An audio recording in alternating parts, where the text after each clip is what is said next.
Morning, kindergarten. So this story, Buddy's Rainforest Rescue, is the book that is sort of our class reader for the week. So I'm going to pop it on Seesaw for you so you can listen to it when you need to.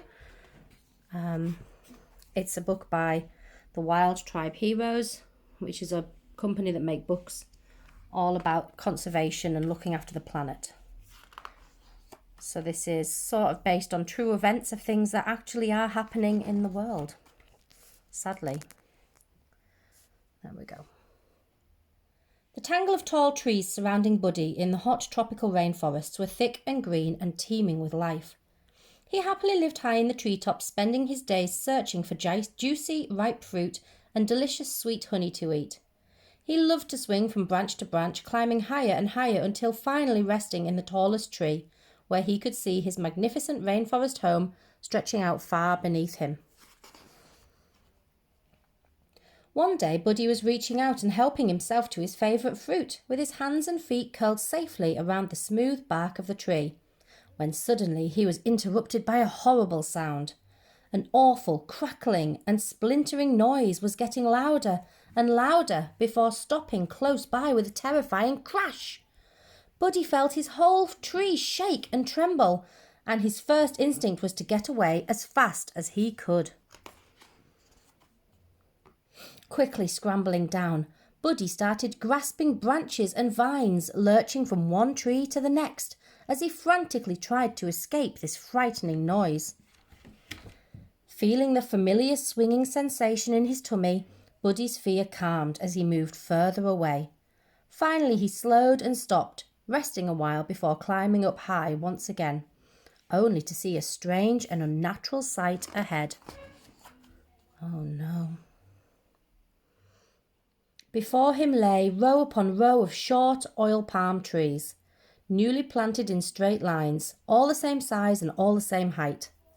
Many of the insects and birds which normally surrounded Buddy had disappeared. Their chattering noise had been replaced by the constant drone of heavy machinery, which steadily worked to cut down and clear the ancient towering rainforest.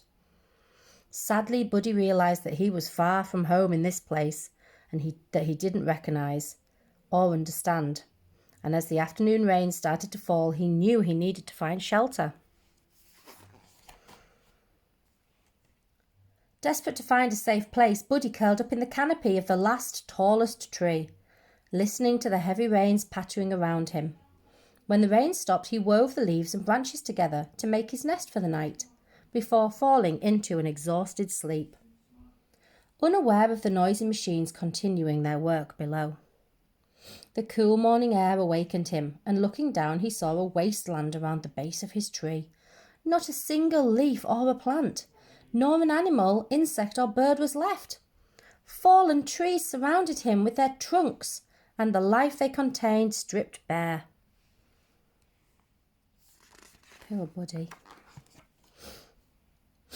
Buddy stared in dread as a giant, dirty, spluttering beast whirred into life beneath him and started to clear a path through the ruined trees, ripping them apart and throwing them aside. Anger now flooding his body, he clambered quickly down and raced along the fallen tree trunk, hopelessly trying to stop this thing from destroying his home.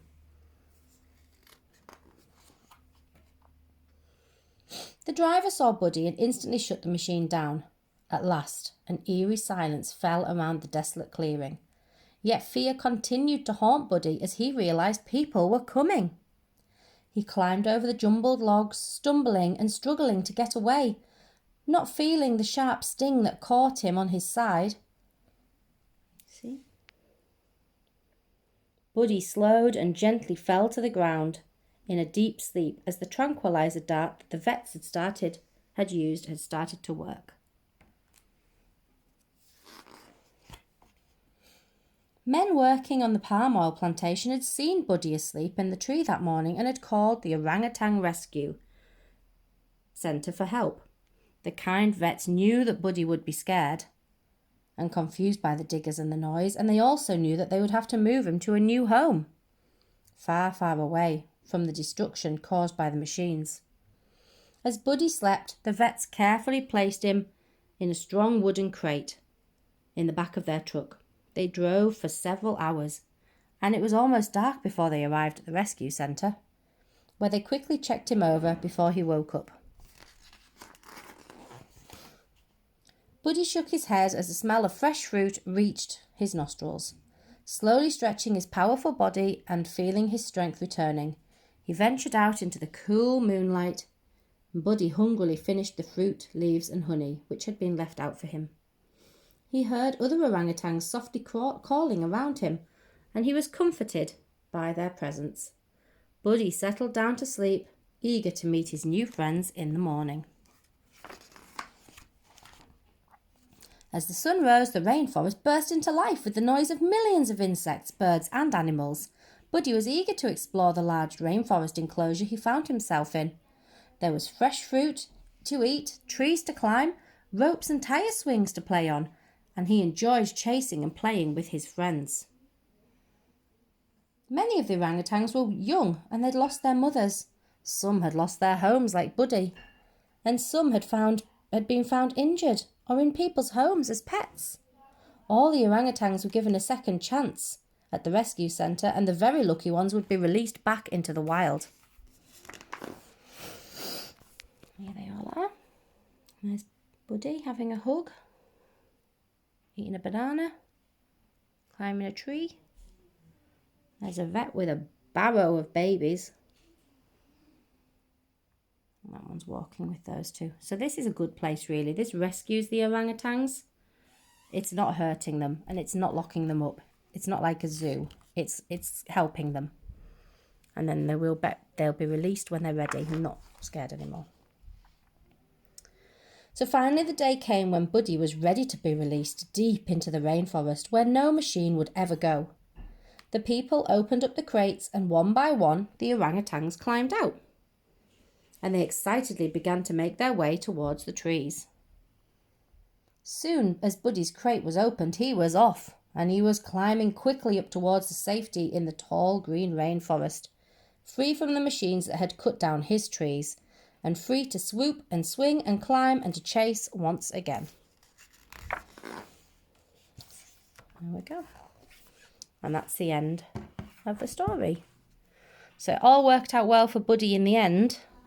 Some orangutans are not having as lucky an escape as Buddy, unfortunately. And it's quite a difficult time as people are chopping down these trees. But that was a good ending for Buddy. Okay, I hope you enjoyed that one, kindergarten. See you later.